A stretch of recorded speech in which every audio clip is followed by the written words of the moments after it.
आज के वीडियो में हम अस्थि धातु के बारे में पढ़ने वाले हैं, लेकिन मेरी ना आप लोगों से शिकायत है। लास्ट वीडियो में 600-700 तक व्यूज़ आ जाते हैं, जो कि ऑलरेडी कम है, बहुत कम व्यूज़ आ रहे हैं। लेकिन जितने व्यूज़ आते हैं ना, उसमें से 10-15 लोग ही कमेंट कर रहे हैं। ऐसा क्यों? जब आपको पता है भाई कि यार यूट्यूब के लिए, एल्गोरिदम के लिए थोड़ा सा कमेंट सेक्शन में कुछ लिखना, थोड़ा सा लाइक होना ज़रूरी रहता है। तो अगर आप वीडियो देख रहे हो, अगर आपको आयुर्वेद पसंद है, तो प्लीज़ लाइक का बटन भी प्रेस कर दिया करो और नीचे कमेंट सेक्शन में जाके कुछ लिख दिया करो। कुछ भी लिख दो, कुछ समझ में नहीं आए तो ऐसे नमस्ते का साइन बना दो, थोड़ा जय आयुर्वेद लिख दो, थोड़ा जय महेशपति लिख दो, थोड़ा जय भारत लिख दो, गणतंत्र दिवस की शुभकामनाएं, स्वतंत्रता दिवस की शुभकामनाएं, कुछ भी लिख दो, कुछ भी लिख दो। थोड़ा सा ना यूट्यूब को पता चल जाता है कि आप लोगों को वीडियो पसंद आया, सिर्फ इस चीज के लिए। ठीक है, चलो अब वीडियो एंजॉय करिए। अस्थि धातु के बारे में डिटेल में पढ़ते हैं। Bye bye. सप्त धातुओं के सिस्टम में अब हम बात करने वाले हैं अस्थि धातु के बारे में। अस्थि धातु, जैसा कि नाम से ही समझ में आ रहा है, अस्थि का मतलब होता है हड्डियां। रक्त, रक्त, मांस, मेद, अस्थि, उसके बाद मज्जा और शुक्र। अब अस्थि धातु के बारे में मैं आपको बहुत ज़्यादा क्लासिकल या बुक्स में क्या लिखा है मैं वो नहीं बता रही हूँ। मैं आपको प्रैक्टिकली कुछ चीज़ें बताऊंगी, क्योंकि मुझे व्यक्तिगत रूप से यह धातु बहुत पसंद है, क्योंकि इसके पेशेंट हमें जनरली बहुत सारे देखने को मिल जाते हैं और इसमें जो ट्रीटमेंट है उससे भी बहुत जल्दी फ़ायदा होता है आयुर्वेदिक ट्रीटमेंट से। देखिए, अस्थि धातु का मतलब क्या हुआ? बोन। लेकिन आयुर्वेद में केवल हड्डियां अस्थि के अंतर्गत नहीं आती। आपकी जो भी कार्टिलेज है, कार्टिलेज क्या होता है? बोन बनने से पहले की जो प्रोसेस है, हम इसे सॉफ्ट बोन बोल सकते हैं, जो थोड़ी सी नाजुक बोन रह जाती है, वो कार्टिलेज कहलाती है। कार्टिलेज कहाँ होती है? ये हमारे नाक के बीच का हिस्सा है, ये कान का ये ठोस हिस्सा, ये जो आपको महसूस होता है छूने पे, ये कार्टिलेज से बना हुआ रहता है। ये नाक का आगे का हिस्सा, इधर आगे पीछे तक बोन होती है, लेकिन आगे का ये जो हिस्सा है, जो सेप्टम है, ये कार्टिलेज से मिलकर बना होता है। तो कार्टिलेज मतलब क्या होता है? सॉफ्ट बोन हम मान सकते हैं इनको। तो कार्टिलेज होते हैं वो भी आयुर्वेद में अस्थि धातु के अंतर्गत आएंगे। उसके बाद जो लिगामेंट और टेंडॉन होते हैं, लिगामेंट जो आपके जॉइंट्स को स्टेबिलिटी प्रदान करने का काम करते हैं, टेंडॉन ये भी स्टेबिलिटी प्रदान करने का काम करते हैं। ये आपके जॉइंट्स में और जॉइंट्स के अलावा आपके जो वाइटल ऑर्गन्स हैं, इनको स्टेबिलिटीज को होल्ड करने का काम करते हैं। ठीक है, जैसे अगर आपने कभी यूट्रस की कोई इमेज देखी हो, मैं यहाँ पे एक इमेज लगा दूंगी। तो यूट्रस एक फीमेल का ऑर्गन है, जो बच्चेदानी जिसको हम बोलते हैं, लेकिन ये यूट्रस अपनी जगह पर बना रहे इसके लिए यहाँ चारों तरफ लिगामेंट की लेयर होती है। 8 लिगामेंट होते हैं यहाँ पर। राउंड लिगामेंट आपको दिखेगा, सर्वाइकल लिगामेंट दिखेगा। ये लिगामेंट होते हैं जो कि आपके यूट्रस को एक सही पोजीशन में बनाए रखने का काम करते हैं। ये यूट्रस के आसपास भी होंगे और आपके बाकी के जो वाइटल ऑर्गन है वहाँ पर भी होंगे। आपके जो जॉइंट्स होते हैं उसके आसपास भी लिगामेंट पाए जाते हैं। तो आयुर्वेद में जब हम अस्थि की बात कर रहे हैं, तो अस्थि का मतलब होता है हड्डियाँ, कार्टिलेज, लिगामेंट एंड टेंडॉन। इसके अलावा हमारे शरीर को खड़ा रखने के लिए, हमारी बॉडी को स्टेबिलिटी प्रदान रखने के लिए जो भी तत्वों की आवश्यकता होती है, वो अस्थि धातु के अंतर्गत आते हैं। अस्थि जो अस्थि का जो फॉर्मेशन होता है, वो आयुर्वेद में पृथ्वी महाभूत और वायु महाभूत से मिलकर होता है। मैंने आपको पिछले वीडियो में बताया था, जब हमने मांस धातु के बारे में बात करी थी, तो शरीर की जो सबसे भारी धातु है, जो पूर्ण रूप से पृथ्वी महाभूत से मिलकर बनी होती है, वो होती है मांस धातु। अस्थि धातु जो है वह पृथ्वी महाभूत और वायु महाभूत के मिलने से बनती है।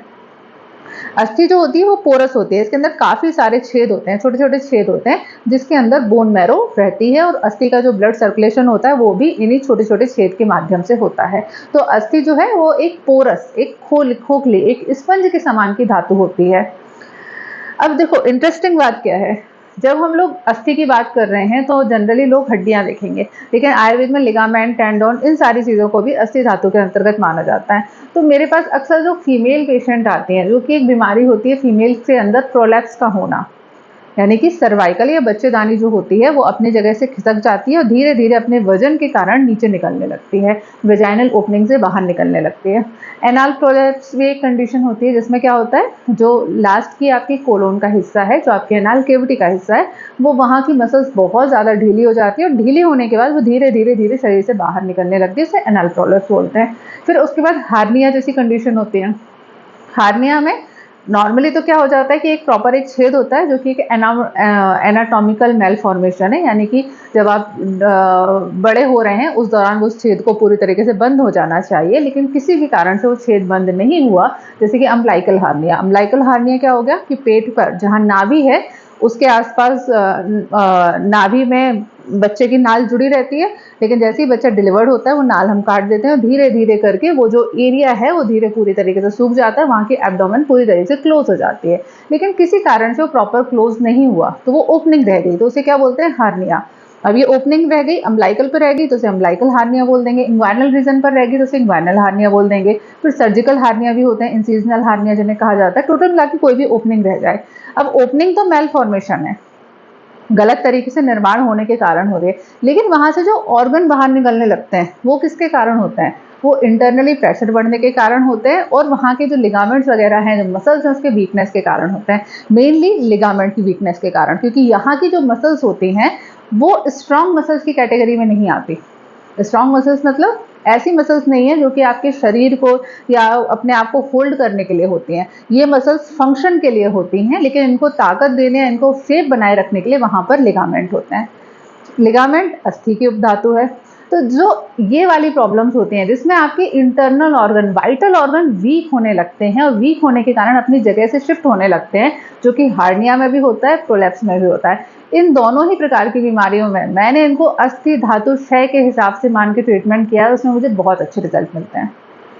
मैं ये मान के चलती हूँ कि ये अस्थि की दृष्टि है। मैं ऐसे पेशेंट को अस्थि बल की मेडिसिन देती हूँ, ऐसी मेडिसिन देना पसंद करती हूँ जो कि हड्डियों को मजबूत करती हैं, हड्डियां मजबूत करने वाली मेडिसिन होती हैं। साथ में अस्थि धातु का क्षय किस वजह से होता है, वायु के कारण। आश्रय अस्थि भाव कहाँ से होता है, वात के कारण होता है। मतलब वायु जब जब हमारे शरीर में बढ़ती है वैसे वैसे अस्थि धातु का क्षय होने लगता है, अस्थि धातु कम हो जाती है, और जैसे ही वायु का हम शमन करते हैं अस्थि धातु बढ़ने लगती है। इनका अपोजिट का रिलेशन होता है एक दूसरे के साथ में। तो जब जब ऐसे पेशेंट होते हैं जिनको प्रोलैप्स की कंडीशन होती है, मैं उनको एक तो वात प्रकोप मिलेगा। कोई भी आयुर्वेदिक डॉक्टर ये जानते हैं कि प्रोलैप्स वाली कंडीशन में, मान लीजिए किसी को सर्वाइकल प्रोलैप्स हो रहा है, तो उसमें पेशेंट को प्रॉब्लम क्या होती है, ऑर्गन विजिबली बाहर दिख रहा है वो एक अलग बात है, प्रॉब्लम क्या हो रही है, पेट के हिस्से में बहुत ज्यादा भारीपन महसूस होता है, कमर दर्द करने लगता है, वेजाइनल डिस्चार्ज निकलना चालू हो जाते हैं। ये सारे लक्षण किसके होते हैं, वात के लक्षण होते हैं। तो टोटल मिला के जब भी आपके शरीर में अस्थि धातु का क्षय है तो वहां पे वात का प्रकोप है।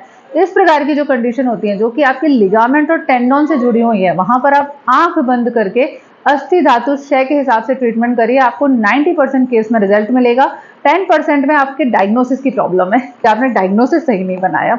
तो ये अस्थि धातु के बारे में मेरी फेवरेट धातु है, मुझे इसमें बहुत ही जबरदस्त रिजल्ट मिलते हैं पेशेंट देखने में। बहुत सारी कंडीशन होती है, आपके घुटने में आपका घुटना चलते चलते लचक जाता है, कभी कई बार होता है ना कि यार चलते रहे हैं, नॉर्मल चल रहे हैं, लेकिन एकदम से घुटना थोड़ा सा ट्विस्ट कर जाता है। तो अब ये किसकी वजह से है, ये वहाँ की लिगामेंट वीकनेस है। तो यहाँ पर अगर हम अस्थि धातु के हिसाब से वहाँ पर ट्रीटमेंट करें तो बहुत फायदा मिलता है। फिर कई बार क्या होता है, इसे फ्रोजन शोल्डर कंडीशन होती है। इसकी स्टार्टिंग कंडीशन में, लास्ट में तो बहुत ज्यादा दिक्कत हो गई है, लेकिन स्टार्टिंग कंडीशन हो रही है तो वहाँ के क्या हो रहा है, वहाँ की जो मसल्स है और जो लिगामेंट है उसमें टाइटनिंग आ रही है, वहाँ की मसल्स टाइट हो जा रही है। तो ये भी लिगामेंट की प्रॉब्लम है, यानी कि अस्थि धातु के हिसाब से प्रॉब्लम है। आपको इन सारी कंडीशन में जहाँ भी अस्थि धातु की दिक्कत आ रही है, वहाँ पर लिगामेंट की प्रॉब्लम आ रही है, वहाँ अस्थि धातु समझकर उसका ट्रीटमेंट करिए तो बहुत अच्छे रिजल्ट मिलते हैं। वैसे ये वीडियो थोड़ा सा ना क्लिनिकल वाला ज्यादा हो गया, कई पेशेंट को समझ में नहीं आएगा। यह वीडियो थोड़ा सा क्लिनिकल टाइप का हो गया, मतलब जो डॉक्टर्स प्रैक्टिस कर रहे होंगे उनके लिए ज्यादा हेल्पफुल होगा। आप लोगों के लिए थोड़ा सा रिवाइज कर देती हूँ, समराइज कर देती हूँ। अस्थि धातु का आश्रय आश्रयी भाव, यानी कि कौन से दोष के साथ में इसका सीधा संबंध होता है, तो वात धातु के साथ में, वात दोष के साथ में इसका सीधा संबंध होता है। वायु जब प्रकोप होती है, वात जब बढ़ती है, तो वायु अपने रुक्ष गुण के कारण अस्थि को सुखाने वाली होती है, यानी कि जब जब वात बढ़ेगी तब तब अस्थि धातु का क्षय हो जाता है, अस्थि धातु कम होने लगती है।